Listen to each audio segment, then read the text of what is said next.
Well, everyone, welcome back. It's your girl, Carlika Katrina Basnight-Menendez. Yes, all of that. And you know, we have amazing guests here, right? So today we have Emily Foster joining us. Y'all, I got to clear my throat. You all know I'm very transparent. Look, I don't know what's going on with it, but I need some hot tea probably. Nevertheless, welcome Menopause March Madness, you all, in light of Women's Month. Okay, that is so amazing. And we're highlighting these women who are in the menopausal world. And that means they could be talking about your sexual health, they could be talking about your pelvic floor, they may be talking about nutrition. We're just finding women from all around the world that I've been privileged. All right, I've had an opportunity to talk to so many women from around everywhere. I'm talking about from the UK to places in the States, and it's just been amazing because menopause is not just those 34 plus symptoms that we see on Google. It is way more than that. And so we want to talk about all the aspects of menopause, the mental, the nutrition, the lifestyle, and how it's affecting your life. And let's put this disclaimer out there now. Nothing we're saying is all for educational reasons and purposes, and it's our own experiences. So by all means, please check with your provider, your medical professionals that's going to be a treatment plan most suitable for you. What we're saying, we're bringing more awareness that there are options. And I can tell you, I felt like at 30 years old when I had a complete hysterectomy that I had no options, right? The options were presented.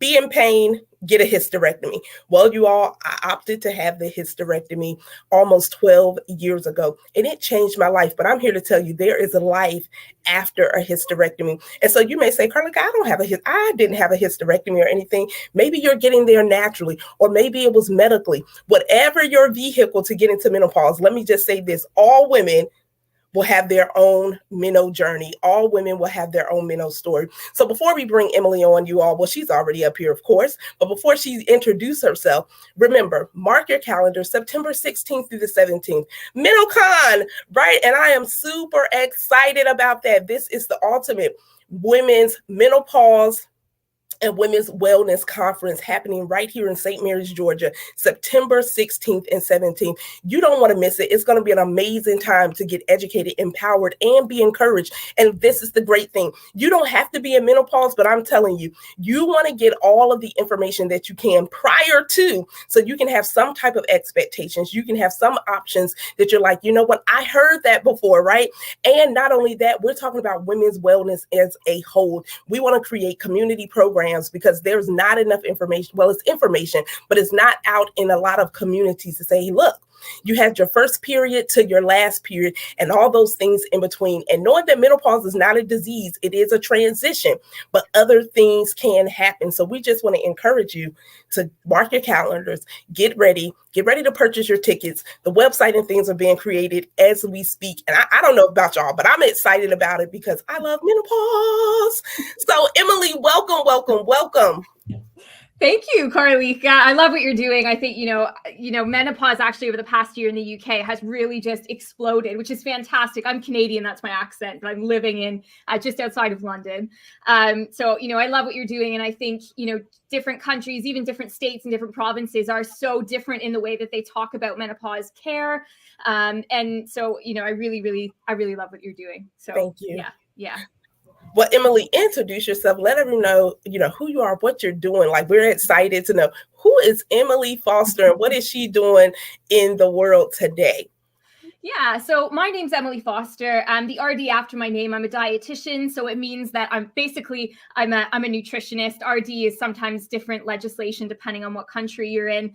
But my business is called A Gutsy Menopause. And basically, I've had my own journey with gut health. I was diagnosed with IBS quite young. I've had every type of scope possible. I've been up, I've been down. And that for me is really the personal part of my work that I really, can empathize with people that are having a lot of issues with their gut. And what happens around menopause is our hormones start to shift. And what happens with that is that sometimes we see gut issues happen with that as well, or we see things like IBS that's been kept under control for quite a long time starting to flare up, whether that's constipation or whether that's diarrhea, whether that's acid reflux for a lot of women. Our gut does tend to change depending on our hormones. And that's why a lot of women during pregnancy as well have a lot of different changes. So yeah, so that's me. I run a nutrition consultancy based around women's health, and I was initially in the maternal health space. And in around 2020, I got really interested in menopause, partly for some personal reasons, partly because I just saw that there was such a lack of care in that area. And being in the women's health space already gave me a bit of a background in the hormonal space. And I really just wanted to take that knowledge into menopause. So that's me.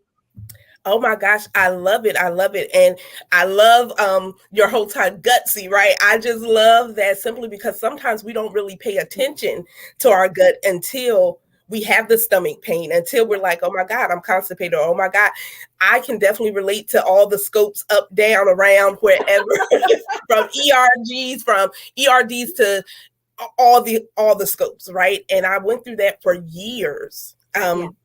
And going to different physicians, like, okay, something, I should be able to hold down water. Okay. There was a period where I would be in so much pain that I'm literally on the floor, vomiting, gastric juice, like nothing else was coming. And I'm just like, what in the, no answers, just medication, right? Just a lot of medications. And even when I said, hey, this medication seems to be making me sicker. Yeah. Oh, it's in your head. Oh, yeah. Really? Is it?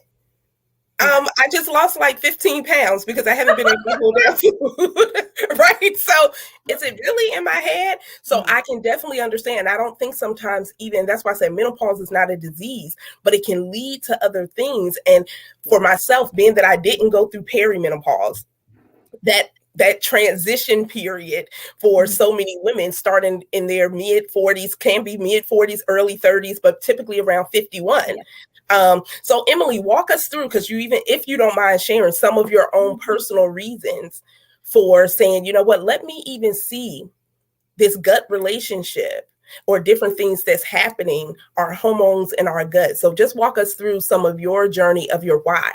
Yeah. So really, I mean, for me, like I said, I think really it came from, so back about 8 years ago, I had, and I'm going to start with the gut stuff and then I'll move into the hormonal piece. But I had, my IBS had flared up so bad that I was having diarrhea from when I woke up. And I'm a dietitian. I talk a lot about bowel movements, so you'll have to forgive me. But I would wake up in the morning and I would have diarrhea from when I woke up to about lunchtime. And it got to the point where it was debilitating. I mean, my mood was lower. I was worried I was going to lose my job. Like I was worried about going to work. And I was really, really stressed out. And through that took about a 2-year journey for me to kind of get that under control through things like meditation, obviously nutrition, having that down, but then again, all the scopes happened as well.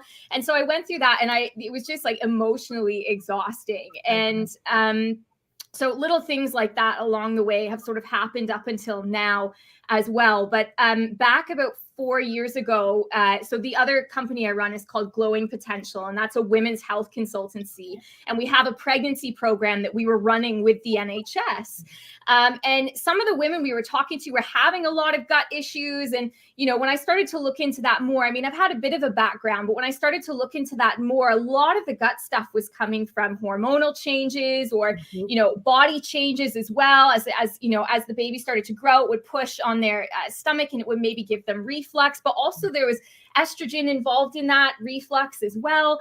And so really, I think, you know, I think it clicked for me. I was at a conference back in 2020.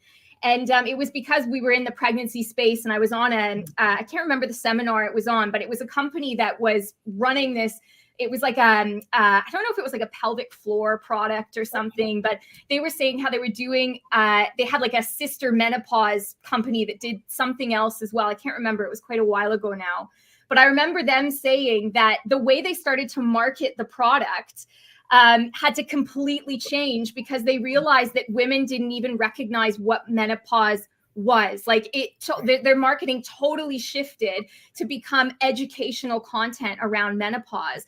And to be honest, I just thought, holy shit, like women don't know. Like, and at that point, I didn't know that much either in terms of how little it was out in the open. And so for me, I saw that and I thought, you know, I don't have children myself, and I was in the maternal health space, and I thought, pregnancy gets so much of the limelight in women's health. And it's like, when that's gone, you're kind of tossed away as a female. And I really felt like that's so wrong. That's so wrong. And so for me, I think I kind of came out of there thinking, what can I do in my business, but also with my passion for gut health, and help other women. And that's really my why behind A Gutsy Menopause. It's a bit of my passion project. I have other stuff, but this is really something for me that I just really love working with women. And I think it's so important. Wow, that is an amazing story just to be shared, because you're right. So many women, I can even speak for myself with my background being biology pre-med. That's what my degree is in. So I know science, right? But when it came to that last period, and for me, that last period was literally snatched away, right? I didn't go through that gradual change. I had a hysterectomy. I had the surgery. All right, move on. And so I felt like, wow, my reproductive years, now I have kids and I didn't want any more. Okay. Mm-hmm. Let's understand. I didn't want any more kids. Why did you say that again? I did not want any more children, you all. However, as a woman, I still felt as if that part of me was just taken away with no guidance, no support, no anything, just a lot of pamphlets. Yes, I had YouTube. Yes, I had, Google. I could read you all very well and comprehend, but it was nothing like having community. It was nothing like, so now I'm doing all of this research myself because I'm having these hot flashes. I'm like, what is this? Right? I'm having vaginal dryness. What is this? I'm having these mood swings. That's like a roller coaster. I'm like, wait a minute. I'm normally not an emotional person like that. Like, what is going on? Yeah. And so sometimes we don't correlate some of the things that may be happening within our body with menopause. And you're right. Just probably over the last few years, it's just been like a menopausal explosion going around. Yeah. And I'm excited about it because we tend to prepare young ladies. And I mean, both of us, we were prepared in some facet for our first period. Yeah. Yeah. But where are the conversations in between that time till you get to the last period, right? It's like, so, and a lot of women do feel that they're just tossed to the side. They feel like, oh, I'm midlife. And my thing is, you don't even, whatever they consider midlife, I guess that's the 50s or something like that. But I'm like, it's women younger, 40 and under, whose lives are changing due to medical menopause, surgical menopause, and they may feel tossed. And so I love that you brought that point up, because a lot of women are saying they feel alone. They don't feel like they have any support. Who can I talk to? Like, I didn't have anyone to talk to after I left the hospital. And this is after returning back, because I had developed a cyst where my cervix used to sit, right? So that's after spending 2 more weeks in the hospital where I really thought I was getting ready to die. Like, the whole experience was just horrific for me. And so, Emily, just let us know, like, for yourself with the gut issues and different things that you've had, or your clients, right? What are some of their main concerns that they're coming to you with? And they're like, Emily, I need you. Yeah, I mean, a lot of it is, there's a lot of women who have constipation, and that's really common. And I think it's not, and I think a lot of women are martyrs, they really will not seek help until it gets really bad. And then at that point you think, oh my goodness, like, how did it get this bad? But it's just crazy for me. I think, a lot of women come to me, they have constipation. A lot of them come to see me with IBS flare-ups, because I talk a lot about IBS in my own personal life. So I tend to attract a lot of clients who've had IBS sort of, well, they've had the diagnosis, but they've started to have flare-ups. So I see quite a few clients with issues with diarrhea, and then the acid reflux piece. So not that I'm the poster child for it, but I think even as a healthcare professional, didn't really take acid reflux or heartburn or indigestion that seriously until earlier last year. And I'm not, I hate that I have all these personal stories for it, but basically I went to ER at 2 a.m. Because I thought I was having a heart attack. Like, I genuinely thought I was having a heart attack. And I went and they hooked me up and they were like, no, we can't find anything. If this happens again, come back. 2 nights later, the same thing happened. I came, they hooked me up, and nothing. And what ended up happening was the doctor that I saw later on that week basically said, we're going to send you for all these cardiac tests, but we think it's basically just acid reflux. And that's the thing, right? It's just constipation. Right. It's just acid reflux. Yeah, but I thought I was having a heart attack. So obviously, right. Like I just came to the ER, okay?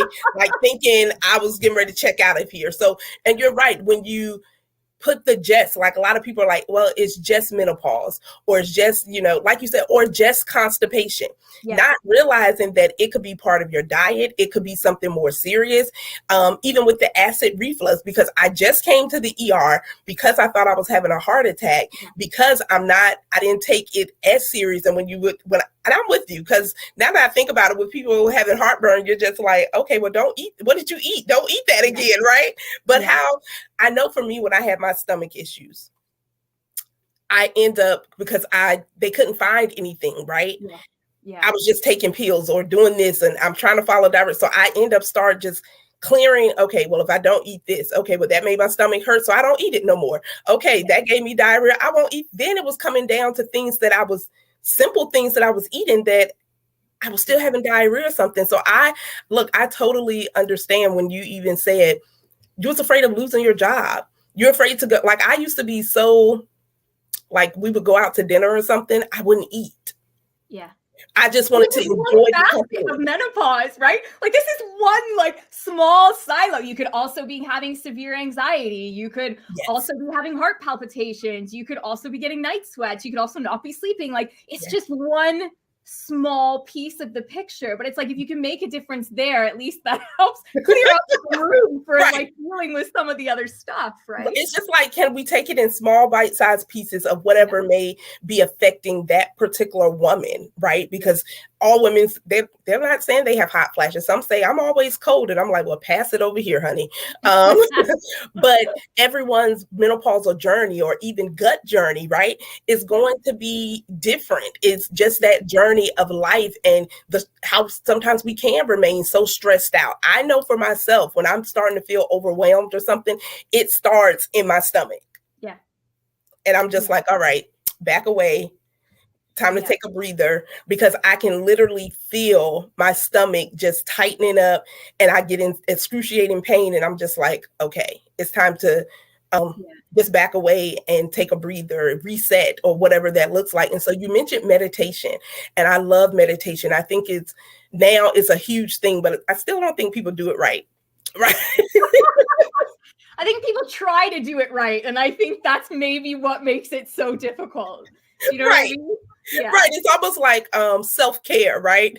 A lot of people have and we're not knocking whatever your meditation is, whatever your self-care is. Look, I'm putting all the disclaimers out there, Emily, because don't inbox me talking about, well, I do it. Congratulations. Whatever keeps your cortisol and your stress levels low, and you can keep your energy high of what makes you happy, whether you're menopausal or not, we commend you. Okay, we're going to clap for you, because I don't want any inboxes. Don't inbox me. But I love that, because we have to connect all of these things. It's still part of women's health. And a lot of times, like you said, we don't go seek help until it's really bad, or until we've suffered long enough. And whether that's in menopause, whether that's on the job, I can relate to you. I typically drive a good distance for work. There have been times that I've been late because my stomach, and I'm just like, well, okay, I can't get on the road right now. Yeah. Because look, I'm not trying to have an accident on the road, right? And so that can mess with your mental. Yeah, no, absolutely. And other people, the drivers in the car next to you. Right. They don't want to see that either. No, right. So it's really worrying. And it creates that, if you're already dealing with anxiety and menopause, it's like, it's a vicious cycle. You feel stressed out because you might need to go to the bathroom. And because you're stressed out, you need to go to the bathroom. Yeah. And then increases your anxiety. And the other thing that you mentioned before that I just wanted to touch on was you said around, you started avoiding certain foods. And we actually know that people who are dealing with a lot of gut issues, particularly IBS, but other things as well, there's a higher chance of developing disordered eating or an eating disorder because you start to take away all of those foods. And then all of a sudden, you have whole food groups that you've just taken out. So you're at risk of nutrient deficiencies, and that's amplified if you're having things like diarrhea. And that's not going to help your mental space either. So it's multifaceted, really. It is. It's so many levels to it. And so what we're saying, even on today, ladies, get checked out, right? Yeah. Don't be afraid to. And then you have to, Emily, I like to say track and trend. You know what's going on with your body more than anyone else. No one else can tell you when you're in pain. No one else can tell you how many times you went to the restroom. Track and trend these things yourself so that when you go to the doctor, when you go to see your therapist or whoever that may be, you can let them know that, hey, look, these things are happening around this time when I eat this, when I do this, when I'm around these certain people, even if it's at your workplace, right? Because some people work in very stressful environments and it may not even be the job itself. It could be the atmosphere. I'm huge on atmosphere. Like I'm huge on energy. So yeah. But I love what you're doing because this is very important. It is not just a stomach pain. It's not just constipation. You all see I'm putting that in air quotes, right? It's not just, this is just your body. And so there are options out here, and you all definitely connect with Emily Foster, right? For your nutritional needs. A lot of us, Emily, that's the thing. A lot of us have not been really told to have a nutritionist as part of our team. Yeah. Yeah. And I think, it's a lot. It depends on who your doctor is as well. Or, the next healthcare professional, if they refer you on to somebody, then that's great. But, if you are really it's about finding the right person, and also from a specialty point of view. So if you're having gut issues, go see someone with a specialty with gut issues, but also a personality fit as well. And sometimes that takes a while to find, doesn't it? But yeah, I'm really happy for anyone to reach out, send me an email if you have any questions, but do seek help before it gets bad, because it's way easier from a healthcare practitioner point of view to help you earlier on.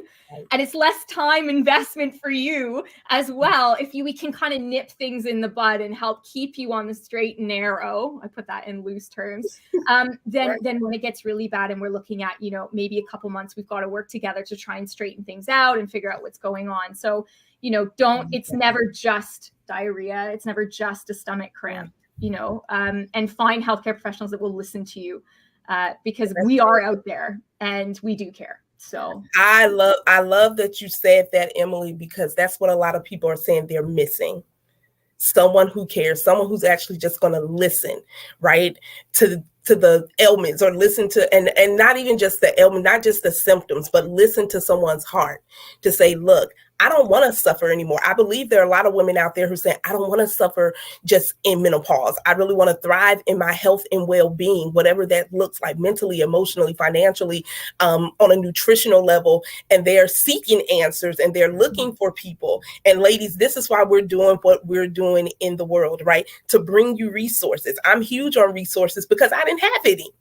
Right. I'm huge on presenting options because I didn't have any options. I didn't know that, I would have to change some of my eating routine. I didn't know that I would need to, things were going to fluctuate in different places and spaces, and I would need to do some things different. Right. And so this is why we're doing this. This is why I'm passionate. I love menopause, but I'm talking about the women, our well-being, and that encompasses all of us.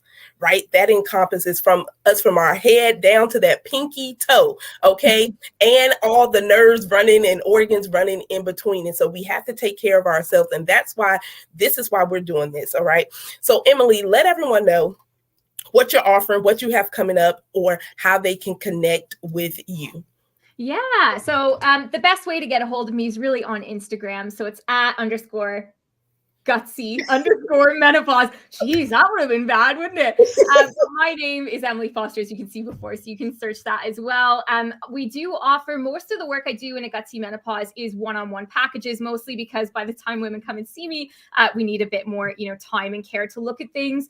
We do have some group gut packages coming in the pipeline, but that's probably not going to be till later in the year. But you can follow me on Instagram at A Gutsy Menopause. And then as things come up, there's lots of great information there. I often do like free webinars every 8 weeks. The last one was on reflux. So if you're interested in that, the replay's up and that's free. So you can check that out as well if that's bothering you at the moment. Yeah. Look, that is amazing. So you all make sure you go and follow her on Instagram. She always has amazing content up there. And look, this is what it's about: getting the information, getting educated, being empowered, finding people that you are able to connect with, and so that you can be encouraged to know that, hey, I'm not the only one dealing with this. I'm not alone. Emily has shared her heart on today. She's like, sorry, so many stories. I love stories, and people need to, that's what relates people. It's the story. Right? We can come with our expertise, but if there's nothing in between to mesh all of that together, then people are like, okay, that was cute. She knows her information. Congratulations. But is she going to be able to relate to me? And sharing your stories, I was able to definitely relate to those as well. And so you all make sure that you connect. She has free content, but she also has one-on-one programs as well. So if you're having some gut issues, get with the Gutsy Queen, okay? Get with the Gutsy Queen and don't wait till it's too bad. I'm here to just say that please don't. You're going to save yourself some time. You're going to save yourself some money and different things if you just pay attention and get the help that you need. So Emily, I just want to say thank you for your yes. I appreciate you joining us on today for Menopause March Madness, you all. And no, we're not just talking about menopause. We're talking about the aspects of menopause, different things that can affect your well-being. And I'm telling you, stomach issue will affect your whole entire life, okay? From the boardroom to the bedroom, it can affect your entire life, and it can affect your confidence as well. And we don't want that, because we want you all to thrive in every aspect of life. And so, Emily, any last words you want to share with us? No, thank you. I mean, thank you so much for having me. And, like I said, if anyone has any questions, just reach out. I'd love to hear from you, and listen to Carlika. I don't know which way my head's pointing. Listen to Carlika. It's all opposite. Regardless of what symptoms you're experiencing, whether it's gut health or not, get help early, get that advice early. And, ultimately as healthcare professionals, we're here to help you. So, do let us help you. Yeah. Yes. Look, they're here to serve and support, right? But they won't know if you don't open up your mouth. So ask, right? Ask for what you need, and don't feel like you have to be ashamed. You don't have to be silent, and you definitely don't have to suffer. And so remember, when you change your perspective, you will change your life. So change your perspective on your own health so that you can change your life and be there to pour into those around you. And so until the next time, you know who I am, Carlika Katrina Basnight-Menendez. Yes, all of that. Look, find me on Instagram or any social media platform. Just start typing in all the letters of the alphabet from C to Z, and I'm going to come up. Remember, MenoCon, September 16th through the 17th. We would love to have you and see you there. More information, you can go to bit.ly/MenoCon. Tickets will be going on sale soon, so you want to get on the list so you'll know when that happens. All right, you all, thank you for tuning in.